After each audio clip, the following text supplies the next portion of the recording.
ശബരിമല ദ്വാരപാലക ശില്പത്തിലെ സ്വർണ്ണപ്പാളി അനുമതിയില്ലാതെ അറ്റകുറ്റപ്പണിക്കായി ചെന്നൈയിലേക്ക് കൊണ്ടുപോയതിൽ ഗുരുതര വീഴ്ചയെന്ന് സ്പെഷ്യൽ കമ്മീഷണറുടെ റിപ്പോർട്ട്. കോടതി അനുമതിയില്ലാതെയാണ് സ്വർണ്ണപ്പാളികൾ ഇളക്കിയത്. വീഴ്ച ചൂണ്ടിക്കാട്ടി സ്പെഷ്യൽ കമ്മീഷണർ ഹൈക്കോടതിക്ക് റിപ്പോർട്ട് നൽകി. സ്വർണ്ണപ്പണികൾ സന്നിധാനത്ത് നടത്തണമെന്നാണ് ദേവസ്വം ബെഞ്ചിന്റെ നിർദ്ദേശം. വിവരങ്ങളുമായി AV ജയശങ്കർ പത്തനംതിട്ടയിൽ നിന്ന് ചേരുന്നുണ്ട്. ജയശങ്കർ, എന്താണ് ഇതിൽ ദേവസ്വം ബോർഡിന്റെ വിശദീകരണം? എന്താണ് ജയശങ്കർ?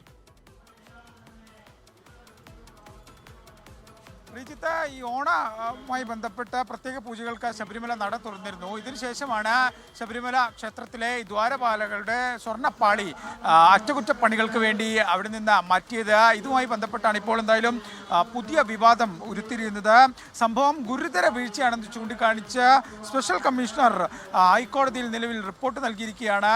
ചട്ടങ്ങളെല്ലാം തന്നെ മറികടന്നുകൊണ്ടാണ് ഇത്തരത്തിൽ സ്വർണ്ണപ്പാളി ഇവിടെ നിന്ന് ഇളക്കി കൊണ്ടുപോയതെന്നാണ് ഈ ദേവസ്വം സ്പെഷ്യൽ കമ്മീഷണർ ഹൈക്കോടതിയിൽ നൽകിയിരിക്കുന്ന റിപ്പോർട്ടിൽ വ്യക്തമാക്കുന്നത്. ഹൈക്കോടതി തന്നെ ഇതുമായി ബന്ധപ്പെട്ട് നിർദ്ദേശങ്ങൾ നൽകിയിരുന്നു. അതായത് ഇത്തരത്തിലുള്ള അറ്റകുറ്റപ്പണികൾ പുറത്തേക്ക് വെക്കരുത്, ക്ഷേത്രത്തിൽ ശബരിമലയിൽ വെച്ച് തന്നെ ഈ അറ്റകുറ്റപ്പണികൾ പൂർത്തിയാക്കണം എന്നതായിരുന്നു ഹൈക്കോടതിയുടെ നിർദ്ദേശം. ഈ നിർദ്ദേശങ്ങളെല്ലാം തന്നെ അട്ടിമറിക്കപ്പെട്ടു എന്നാണ് സ്പെഷ്യൽ കമ്മീഷണറുടെ ഈ റിപ്പോർട്ടിൽ പറയുന്നത്. ഈ അറ്റകുറ്റപ്പണികൾക്കായി ചെന്നൈയിൽ കൊണ്ടുപോയി എന്നാണ് ഇതുമായി ബന്ധപ്പെട്ട് ലഭ്യമാകുന്ന വിവരം. പക്ഷേ ഇത് ചെന്നൈയിലേക്ക് തന്നെയാണോ കൊണ്ടുപോയെന്ന കാര്യത്തിൽ ഉൾപ്പെടെ സ്പെഷ്യൽ കമ്മീഷണർക്ക് സംശയമുണ്ട്. ആ സംശയം ഉൾപ്പെടെ ഈ റിപ്പോർട്ടിൽ പരാമർശിക്കുന്നുമുണ്ട്.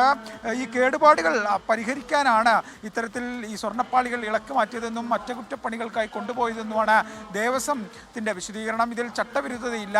ഈ ദേവസ്വം വിജിലൻസ് കമ്മീഷണർ ഉൾപ്പെടെ സാന്നിധ്യത്തിലായിരുന്നു ഇക്കാര്യങ്ങൾ ചെയ്തത്. ഒപ്പം തന്നെ ക്ഷേത്രം തന്ത്രിയുടെ ഉൾപ്പെടെ അനുവാദം ഈ കാര്യങ്ങൾക്കുണ്ടായിരുന്നു. അങ്ങനെ ചട്ടവിരുദ്ധമായി ഒന്നും സംഭവിച്ചിട്ടില്ല എന്നാണ് ദേവസ്വം ബോർഡ് ഇക്കാര്യത്തിൽ വിശദീകരിക്കുന്നത്. പക്ഷേ ദേവസ്വം കമ്മീഷണറുടെ നിലപാട്, സ്പെഷ്യൽ കമ്മീഷണറുടെ നിലപാട് ഇതിന് നേരെ ഘട്ടകവിരുദ്ധമാണ്. കാരണം ഇതിൽ ഹൈക്കോടതി നിർദ്ദേശം ഉൾപ്പെടെ അട്ടിമറിക്കപ്പെട്ടു എന്നാണ് ദേവസ്വം സ്പെഷ്യൽ കമ്മീഷൻ നൽകിയിരിക്കുന്ന റിപ്പോർട്ട്. ഇത്തരം അറ്റകുറ്റപ്പണി നടത്തും മുൻപ് പ്രത്യേകം നിരീക്ഷകനെയും പ്രത്യേക സമിതി ഉൾപ്പെടെ നിയോഗിക്കണമെന്ന ഹൈക്കോടതിയുടെ നിർദ്ദേശം ഉൾപ്പെടെ അട്ടിമറിക്കപ്പെട്ടു എന്ന് റിപ്പോർട്ടിൽ പരാമർശിക്കുന്നു. എന്തായാലും റിപ്പോർട്ട് അധികം വൈകാതെ ഹൈക്കോടതിയുടെ ദേവസ്വം ബെഞ്ചിന്റെ പരിഗണനയ്ക്ക് എത്തും. ആ ഘട്ടത്തിൽ ദേവസ്വം ബെഞ്ചാണ് ഇക്കാര്യത്തിൽ ദേവസ്വം ബോർഡിന് ലോകത്തെവിടെയായാലും ഏത് സമയത്തും 24 വാർത്തകളും ഓഗ്മെന്റഡ് റിയാലിറ്റി പാക്കേജുകളും എക്സ്പ്ലെയിനറുകളും വിശദമായി കാണാൻ ഞങ്ങളുടെ യൂട്യൂബ് ചാനൽ നിങ്ങൾക്ക് സബ്സ്ക്രൈബ് ചെയ്യാം.